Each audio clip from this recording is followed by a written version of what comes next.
page number 2 and line number 3. So as if a childlike finger laid on a cheek. Yes, in the middle. The child. I got it. I don't know, have you seen mother's sketches? You must have, of these lines, and then Huta has painted them. The sketches, and she's read these, it's very beautiful.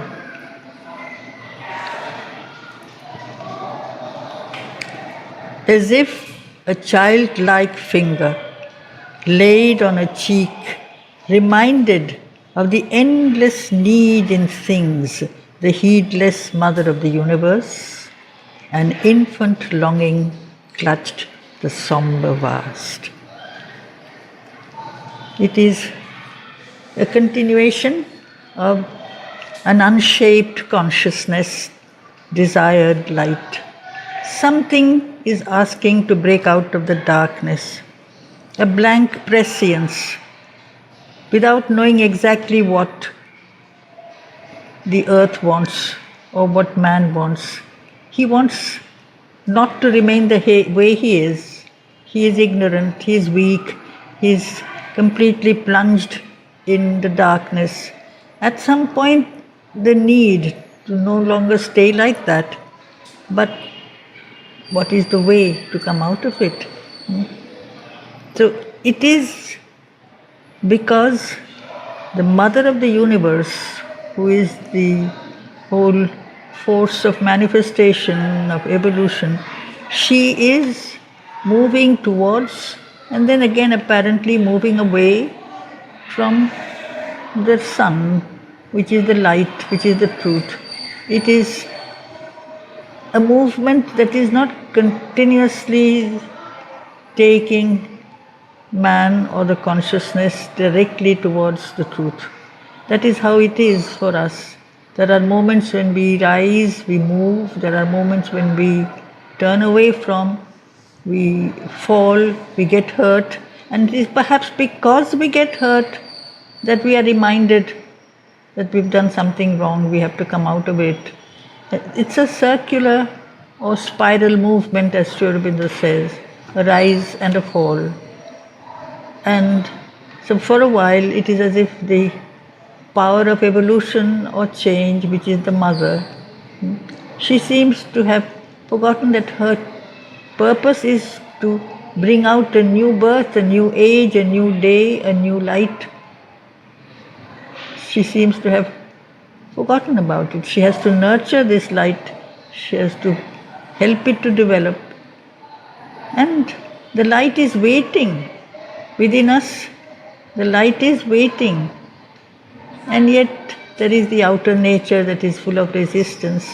So you have this image, an infant, this is the main line, an infant longing. It starts, it's like a little baby.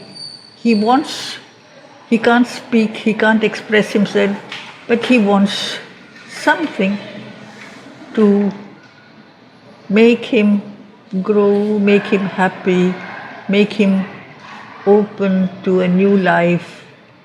Without knowing, a child wants to be. He doesn't know why he wants, but he wants to be. The earth wants to be and not go back into non-existence and death and darkness. But this is the pattern. We fall back into non-existence, which is the same as unconsciousness and ignorance. And then the urge to come out of it, this urge starts in a very small way. It's like a longing which cannot be formulated. You don't want to stay in the dark. You don't want to stay forgotten by your mother's love or protection or compassion. You want to move ahead, forward, into the light, into the truth. Though you can't yet express it in so many words. So it is just the first beginning of the breaking of the somber vast. In the somber vast, there is the sense of acceptance of darkness. We are like that. In us there is something that is heavy, dull, accepts the darkness. At some point you don't accept it anymore. But you don't know what you want, you know what you don't want. That's the start.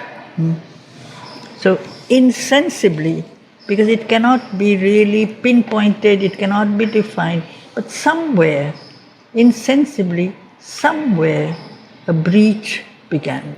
Just a gap. It's like in our nature.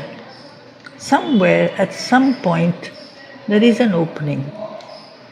A disliking of the way we are, an opening to a power or a light we do not quite know, but a need for something that will help us out of the darkness in which we are. So insensibly, somewhere, it's so gradual, so you might say suggestive, a breach, a gap, an opening began. It's very rare that suddenly you open your whole being and you're fully receptive to the light. It doesn't happen like that. There has to be a starting point, and it may be a very small start. And that's the thing that will gradually grow, and that is why this dawn, which is talking about, is truly a symbol of what happens within. Because the opening, the symbol dawn is not only happening in the sky and the world outside and the earth around us. It's a movement that is a journey of consciousness. And our consciousness does not change from darkness to light. Not right away. But somewhere there is a yearning for a little less darkness. You might mistake it for a thirst for knowledge, which is not really an opening. It may be very misleading. The things you think you know, you think you understand, your mind opens to light, or what you call light. It may be filled with errors, filled with faults. You fall back again. So the journey is really very, very a broken journey. Mind is not the guide, but it is asking for knowledge. It is asking for light. So somewhere there is a need, but we don't know how to fulfill the need. We follow sometimes guides that are not capable of guiding.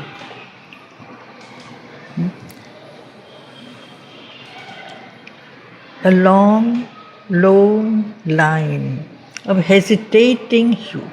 So the dark, absolute, you might say, sky is in the mind, of ignorance, of absolute lack of light, begins to break a little.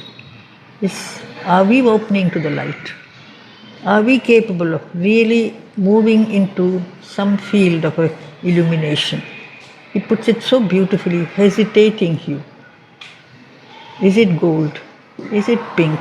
The sky in the early morning is not right away gold when dawn comes. There are faint other colors. It's a faint opening. You have a slight whiteness, a grayness, a little bit of pink, a little bit of mauve. So it's just that it is not so black. In our nature also there is an opening. You dislike the state of dull inertia in which you were asleep. When you are totally unconscious, there is a certain comfort in being totally insensitive. You don't feel anything. At some point, you're no longer that. If you don't know what you ought to be, where you want to go, there is a breach. That's the starting point. Then we have to direct ourselves slowly, following that guide from within. We have to be capable, firstly, of breaking out of your dull sleep.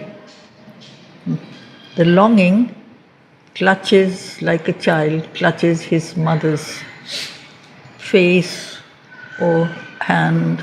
Say, please, look at me, please, love me, give me what I'm asking for. but he can't speak, he doesn't know what he's asking for. This is man. This is our consciousness. We don't know what we're asking for. But we're asking for something which is no longer what we were. A long, lone line of hesitating hue. It's a beautiful line of liquids because the L is a liquid. So it's a flow, a hue which is a color. Color is a projection into multiplicity. The one becomes the many, the gold or the white light becomes the 7 lights, the 7 colors. So you have the play of multiplicity, diversity. It is not just one blank. Is it neither black nor white? You have the many colors. The symbol of the color is that. It is a breaking out into possible manifestations.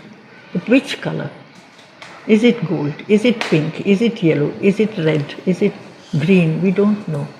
It shifts in our mind also, which follow different leads. Am I in the right path? Am I thinking the right thing?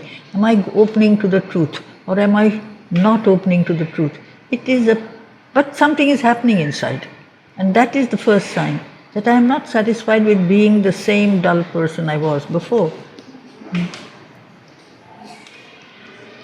Like a vague smile tempting a desert heart. That's the first thing. The desert heart, which is not simply a barren heart, incapable of feeling, it is also the closed person, shut up in his ego. The wall, the emptiness that the ego puts behind our surface self. We are shut up in that. We are closed and imprisoned in that. It cannot be broken so easily. But the grace can. A little touch, a little contact with something other than our little self. It's like a vague smile. That's inner certitude. A person who is extremely closed in his self is very sure of himself. He's trapped in his ego and trapped in his feelings. Heart is supposed to be open to love. But if this heart is shut up because it is turned only to itself, that is when we are in the prison of the ego. But it is a stage, perhaps, where we can renew ourselves. It's just like the sleep we have at night. You renew your energy, you recover the strength or the force that you have spent during the day. So it's a kind of an alternation between darkness and light, between ignorance and truth. We see that out of ignorance emerges the need for truth. Hence, in the very deepest ignorance, truth is hidden. That's why it starts to break out a little. Unless we suffer, we don't ask for joy. So the possibility of love and joy are hidden behind the cloak of suffering. They are not contradictions. These are stages. It depends. If you are shut up in one particular stage, then you are in prison. But you realize that it's a journey. At every step, it's not a straightforward journey unless you are doing extremely concentrated tapasya, which is a direct, straight, upward movement. Life, the human consciousness moves in all kinds of patterns, of spirals and zigzags and sometimes mistakes, which become like stepping stones to understanding that yes, it was wrong, I have to change. So it's a vague, undefined smile. Slowly the inner being starts to be discontented with itself. When you are closed in your ego, you are perfectly shut and you are pleased with yourself, and that is a very dangerous state. But when that heart begins to recognize that I am incomplete, I need something or someone, I need a hand, I need a guide, I need a help. That's the beginning of a stage that takes us forward. So a long, lone line of hesitating hue, like a vague smile tempting a desert heart, troubled the far rim of life's obscure sleep. See, he's describing things at different levels simultaneously. Because he speaks of the long, lone line which you can see in the eastern sky when you can't really say it is before dawn. You can't say what color the sky is, but it is not as black as it was when it was absolutely black in the night. But the rim of sleep, it's just at the horizon that the break begins. It's at the rim of our inner being. So because this is also, the sky is in us. The earth and consciousness is within us. We are part of this whole world. And that rim is beginning to, the sharp, clear line is beginning to break obscure sleep. Why? The first signs of a new change arrived from the other side of boundlessness, which we do not know, the unknown. Mind always leaves us with that feeling that there is something it doesn't and cannot define, a point beyond which it cannot go. So it's just like the new light breaks at the far off horizon. What is behind the horizon, we do not know. What is beyond the mind, we do not know. What is beyond our inner self, we do not know. A person is usually very safe within himself. What is beyond his self, he doesn't know. So the horizon is inside us. The limits are inside us. The limits are outside us as well. It's an objective world. It's a subjective world. It's a universe that mixes the inner and the outer world together. Man is not alone in the universe. The universe is there. And if man were to be removed from the universe would still be there. And the play of the forces of the divine would still be there. A new race would have to replace the human, if the human forgets to open himself to the light. So there is a kind of a outer, you might say, prescience, a touch, that is a kind of a knowledge that is given, that something will have to change. We cannot carry on the way we are.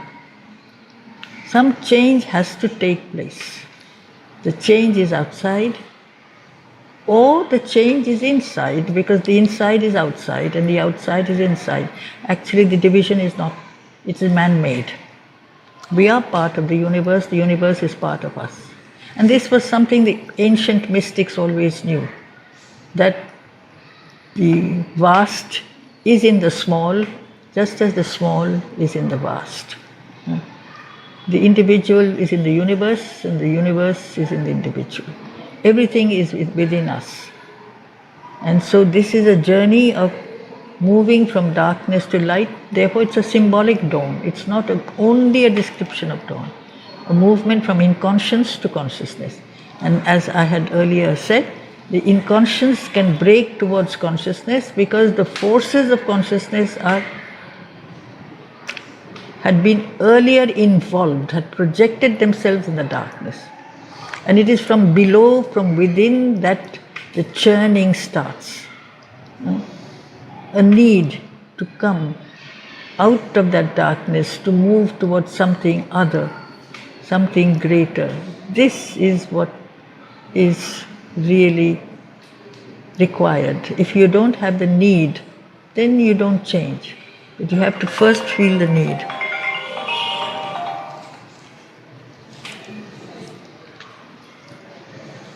A scout in a reconnaissance from the sun, it seemed, amid a heavy cosmic rest, the torpor of a sick and weary world, to seek for a spirit, soul and desolate, too fallen to recollect forgotten bliss.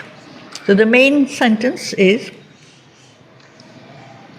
a scout in a reconnaissance from the sun, it seemed to seek for a spirit, soul, and desolate. A scout is a person. In the olden days, they were sent ahead of the army that is invading a foreign territory. So this is the army of light that is slowly emerging in order to invade the empire of darkness. It's a field of darkness that is slowly being, first of all, studied. The scout goes ahead. He studies his terrain. He studies what the lay of the land is, where the opponent has massed his troops. He comes back, informs his generals. This is how they have prepared the attack. So it's a battle. Life is a battle. It's a battlefield of darkness versus light. And the two are very strong. Armies of darkness are very, very strong.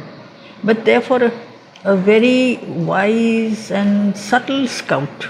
It's a small light, a hesitating light, so subtle that it will hardly be noticed. But it is a projection of the sun. It's a small projection of the sun, symbol of the supreme truth. And in that context, you can remember Savitri is a projection of Savitra, the supreme sun. She's a ray, she's a daughter of light. But she's a very small human, she's taken a human form. Just one individual who will bring about the universal change. So, a scout, this is a description of that light, that breach.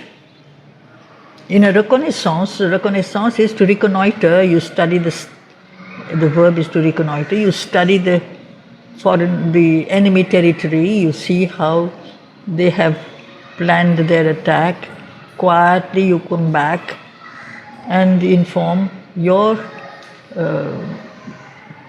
team or your army that this is how they are planning the attack.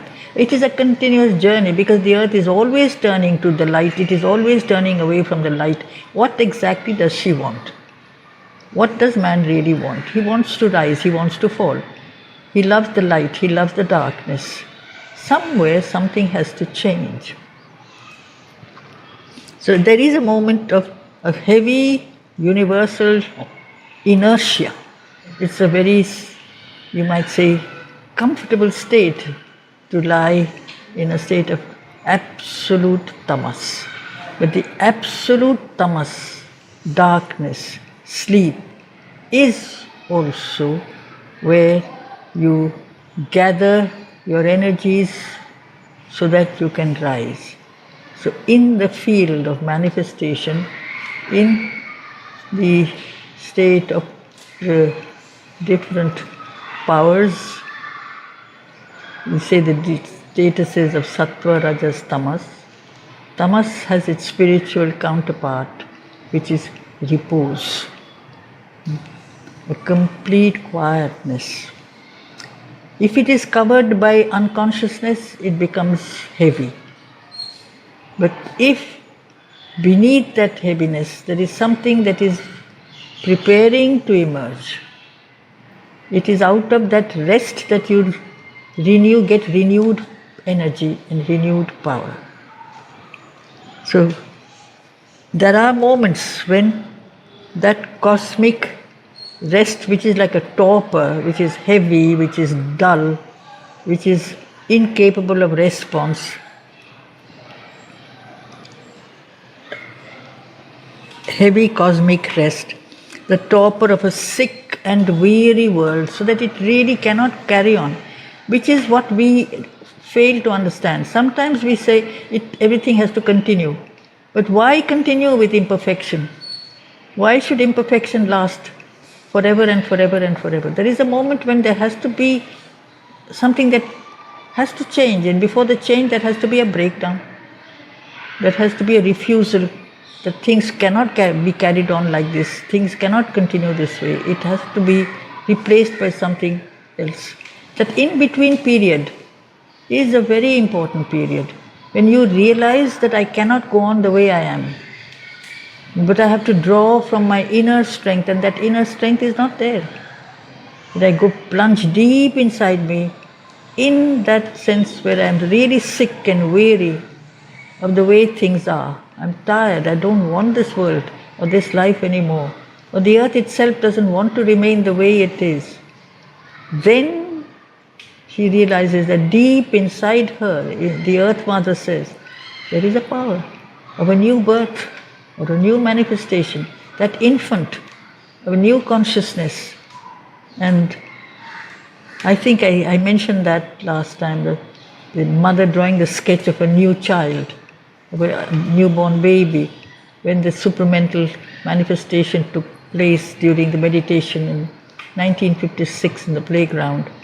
Later she drew a picture of flames and a little child, like a baby, that is born. A new birth has taken place, a new manifestation has to take place. But that comes only when it is the right time. And when is the right time? When the past cannot continue anymore. For a long time we continue with the way things are. At some point it has to be replaced by a new age. And that age is now. That is what she said. Started in 1956. So she even changed the words of a prayer that she had written long ago. That new world is born. It is not will be born. And the things that were, she had said, the things that were promised will be realized. And she said, are realized. She replaces the future by the present. So things are working, things are happening. They already are happening now, though we don't see them. But that's because we are more than half blind. We see only some turmoil on the surface, see disturbances in the world around us, and we think things are maybe changing for the worse. But things have to be, all the dirt has to be removed from the top before something else can manifest. Why are we so quick to judge? Because mind loves to judge and make all kinds of opinions. But this is not the mind, this is a new age, the supramental child, the supramental age, the age of a new dawn, a new light. This is what is really the message of Sri Aurobindo and the Mother.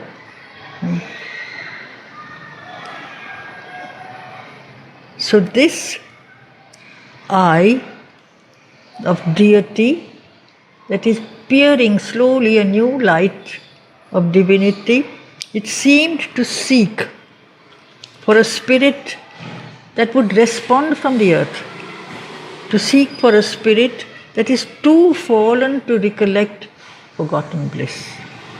It is looking for some response. It is as if the avatar comes, the messenger comes and waits for some response from the earth. There is hardly any response. Just like hardly anybody felt the descent of the new consciousness, though we were all present. None of us realized it. There is a certain heaviness, a torpor.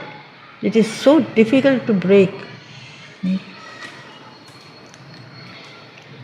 And yet, this ray, this new light, this new consciousness will grow, is growing in spite of our indifference. Intervening in a mindless universe with complete unconsciousness, its message crept through the reluctant hush. It's not the hush of the silent spirit beyond, it is the hush of the absolute unconsciousness below. It's breaking that torpor, breaking that inertia. Slowly, the inertia doesn't like to be broken. It is like a force that is making a crack against resistance. There is a huge amount of resistance. in our nature. It does not want to change, but it will continue to grow no matter how resistant the earth may be, how unwilling man may be. The evolution of a new age will take place. There is absolutely no doubt about it. You have message after message by Mother and Sri Aurobindo saying that is a certitude, it is not just a possibility. A day will come when even the most blind, the most hostile, the most ignorant will be obliged to recognize the manifestation of a new age. Because ages have come, ages have gone, new manifestations and new creations have come. Somewhere there was a failure to accept a change. So there have been pralayas, there have been changes, and this is what brings in the next sentence. Intervening in a mindless universe, its message crept through the reluctant hush, calling the adventure of consciousness and joy. Because that is the whole point. The more you are conscious, the more you open yourself to possibilities of experience, of realities, of truths, which you have to discover or uncover or conquer. It is like the exploration that man has always thought he has to do. He is on the earth, he has to explore what is on the other side of the ocean. But he has also be not only astronaut, he can be an entronaut. He has to explore what is on the other side of his own ocean of ignorance. Discover truths that are there. And the more you discover, you say you contain everything. In each individual, the whole divine presence is there. Go deep within your heart and the divine presence is there. This is a message Mother has repeated so many times. Do we go deep enough? We only look within us and find the ego. You break through the ego and you find that it is there at work gradually. So this is there. And that means you have to break down the ego, and that is not easy. We want things to be what we like, what we believe they should be. That also has to go. It is what the divine wants, not what I want. And therefore there will be some kind of opposition. And that is where there is adventure. But when we can somehow break into a new stage of experience, then there is joy, revelation, a new light. Just as when in the eastern sky, the greyness which had replaced the blackness of the earlier night suddenly starts to turn to beautiful colors of light, gold and orange and pink and flame, then there is a kind of revelation. So then, conquering nature's disillusioned breast, compelled renewed consent to see and feel. Otherwise, we are again and again, we feel disillusionment. Disillusionment is when you have put your trust in something or someone, believed in something, hoped for something, almost was sure that something is going to be because I have given that person or that dream all that I am capable of, my love, my hope, my trust. And I find that that was not worthy of my love. Person betrays, goes away. This is the human relationship.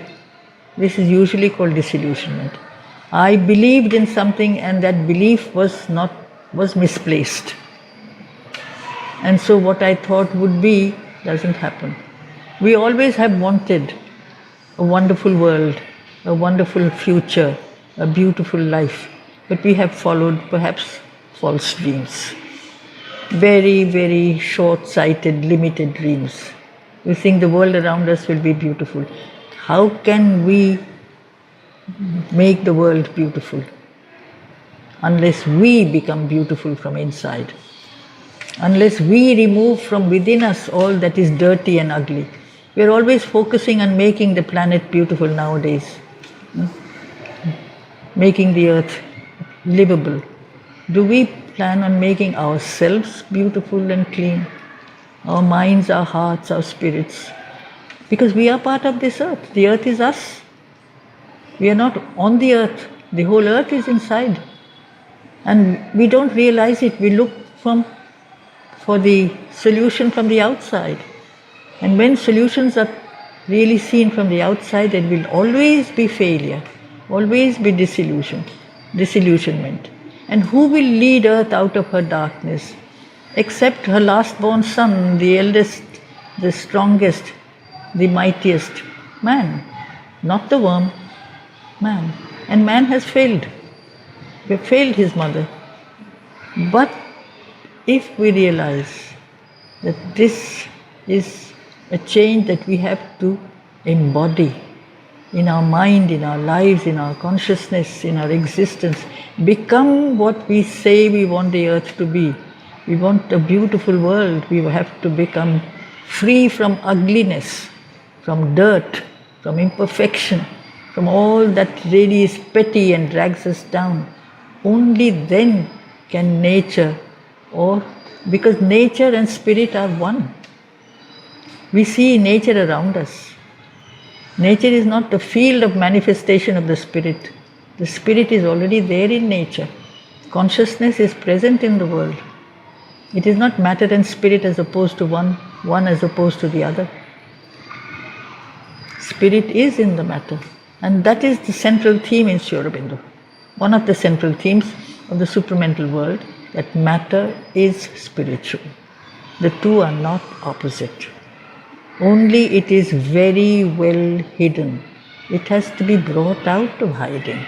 It has to be manifested in every particle of the being, our material being, our mental being, our vital being. Every particle is an expression of the divine. So this integral perfection, this integral purification is what is the yoga of Sri Aurobindo. That is why it's an integral yoga. It's not the yoga where you find knowledge inside you, the divine presence, which is hidden behind your outer nature in your soul. This is not easy, but this has been done.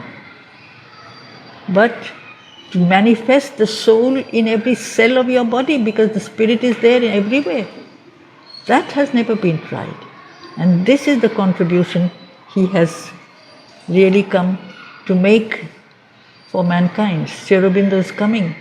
This is the new message of the avatar. So the dawn, the symbol dawn contains the whole, you might say, principle of the yoga of Sri Aurobindo. It's a new age which is not simply something that shows us a new light. It is a light that has to be embodied by us. We are the light, or we are the darkness, or we are usually half light, and it's comfortable. Sometimes a little light, sometimes a little knowledge. So we have to make only one statement, our consent. And this is again something that Mother has put. It's so beautiful, that talk. If only humanity consented to be spiritualized. The consent has to come from us. The grace is there. The consciousness is there. The light is there. I did not make the light in the sun. The light in the sun is there. I can close my eyes to the light. That is what I am doing. Or I open it from time to time. So I say there is night, there is light.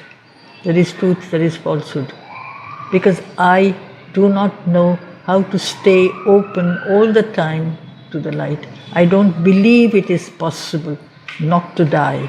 Somewhere deep down inside, I don't believe it is, I have not believed ever that I can, or earth can, or man can be immortal. But if the immortal is the source of all creation, why are we not? immortal? Why have we blocked the play of that consciousness? It is our ignorance. So, what it will not force us to open ourselves, it asks for our consent. So, the earth turns back to the sun when she has plunged into the night. Man turns back to the divine when all else has failed. All others, outer solutions have failed. He turns back to the divine. And then he forgets. He takes things for granted. He goes away from the divine. The earth turns away back from the sun and again goes into evening and night. And this is the circuit we have been following, like moving in a circle but not moving anywhere. A thought was sown in the unsounded void. But just at a certain moment, you say, why are we like that? Why should there not be constant light? Why is man so open, capable of aspiration, capable of turning to the light? Then why is he not always like that? You have to first be disturbed. Your mind has to ask. Otherwise, the void, the inconscience is very, very deep. To sound is to measure the depth. How deep goes the inconscience? Infinitely deep. Because it is the infinite that has become unconscious, that has put on the aspect of unconsciousness. In that unconsciousness, something has to break. So a thought was sown in the unsounded void. The beginning of response. A sense was born within the darkness depths. Some kind of sensitivity. Again, it is Mother telling us, if you want to change, if you expect anything to be given to you or change, the first condition, you have to want to. Il faut le vouloir. She says it again and again. You have to want. When you want, you ask. It is there, but I don't want to believe. I don't want to open my heart. I don't want to open my eyes. I open it a little bit, that much that is convenient for me. We believe what is convenient for us to accept. We don't believe what is not convenient for us to accept, because then we have to change everything from the bottom up, and that is too complicated, too difficult. Totally to change is not something we are capable of even accepting to start to attempt. It's a long journey, but at some point we have to start making it. But you say, no, I will make small improvements in my nature. I'll open myself now at this time or that time. I will pray or concentrate at some moments of the night or the day. For the rest, I can't do anything. I don't have to do anything. I am defective, I am incomplete. But can I not call? Can I not stay open? The force is there pouring down on us. Why do we shut ourselves? So many times Mother has said that it is there, you are in a bath of grace. This is exactly the phrase she used. Dans un bain de grâce. But if you have completely your being, which is like a house, you have shut every window, every door, every keyhole, every chink, then you are, say, where is the grace? Where is the light? It just needs for a little crack also in your wall, and you will see it comes pouring in. It asks for just even a slight opening. That is the beginning. A sense was born within the darkness depths. A memory quivered in the heart of time. Then they realized that in the heart of time, one of the significances of the word time, kala, is death, limit. One of the names of Yama is Kala. But it is also a projection of the eternal, a power of the divine. So it is in the heart of darkness, the memory of light that is hidden. In the inconscience, the power of manifestation is involved. it has to be brought out. But first we have to recall that there is no true division between the divine and the undivine. Everything is the divine. Even in the inconscience, the divine presence is there. Even in the deepest ignorance, it is a divine creation. Why? Because I am not capable of living in the light all the time. So for a while, ignorance is my protection.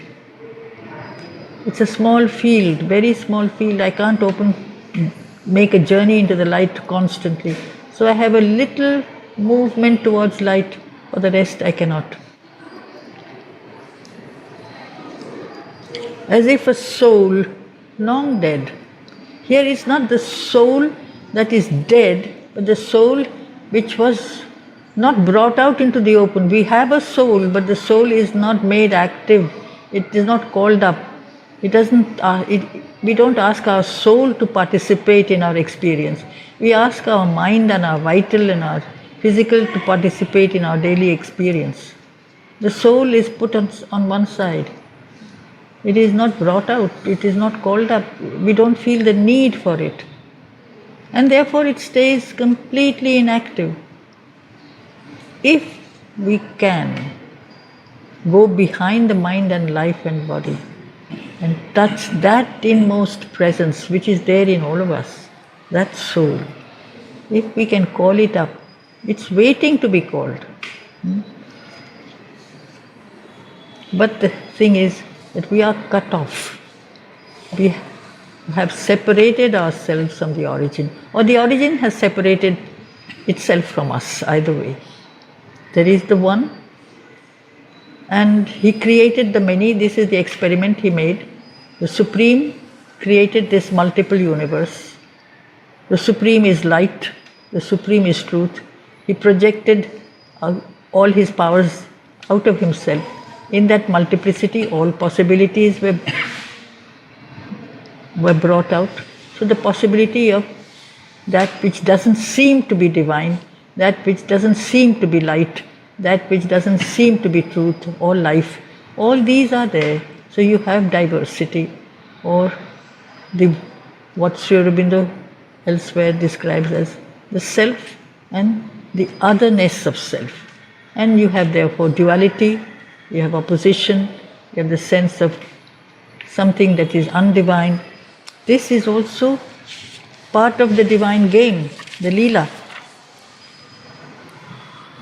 So this is usually in certain religions called the fall, to be cut off from the origin. We've separated ourselves from the divine. Why? Because in the process of evolution, out of the formation of the ego takes place.